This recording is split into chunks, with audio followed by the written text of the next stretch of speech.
Today's top stories at NBR: CHARGENET sells 20% stake, criticism of the government's approach to the wage subsidy scheme, Delta's effect on going back to the office, and there's more coming right up.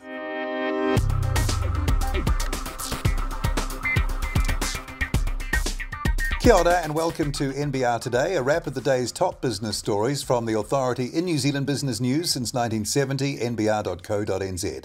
It's Thursday, September 2nd. I'm Paul Brennan. Thanks so much for joining us. US venture capitalist and New Zealand citizen Peter Thiel has lodged a resource consent application for a luxury lodge and owner's pod at his 193-hectare Lake Wanaka landholding.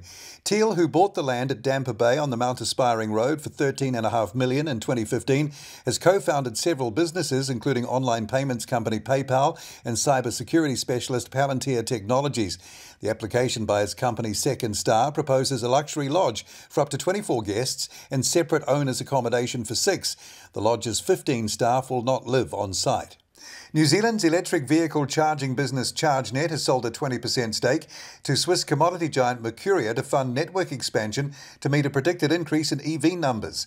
Founded in 2015 by Stephen D. West, the business has managed to build up a network of 270 rapid charging stations across the country, funded by dividends paid to West through the world-leading music production company Serato he co-founded in the late 90s. He still holds just over half of Serato.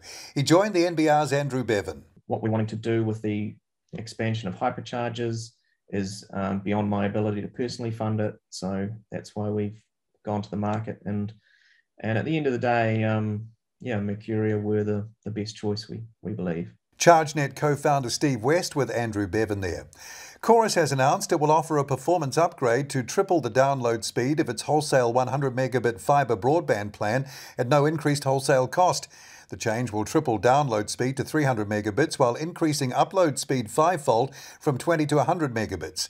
Chorus said it also plans to upgrade businesses using its wholesale Business Evolve 100 download 100 upload megabit plans and small business fibre 100 megabit plans to 300 and 500 megabits respectively.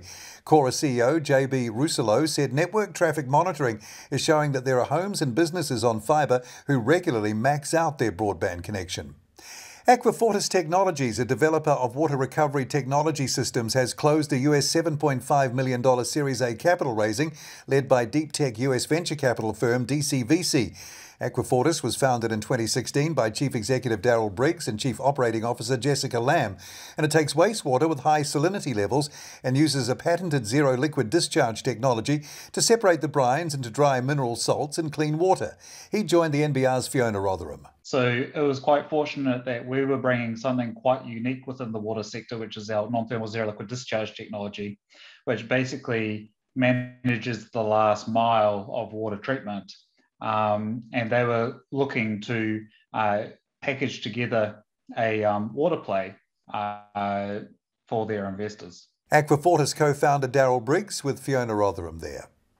Business NZ Chief Executive Kirk Hope has criticised the government's negative approach to the wage subsidy scheme, saying it had put a lot of companies off applying for the subsidy.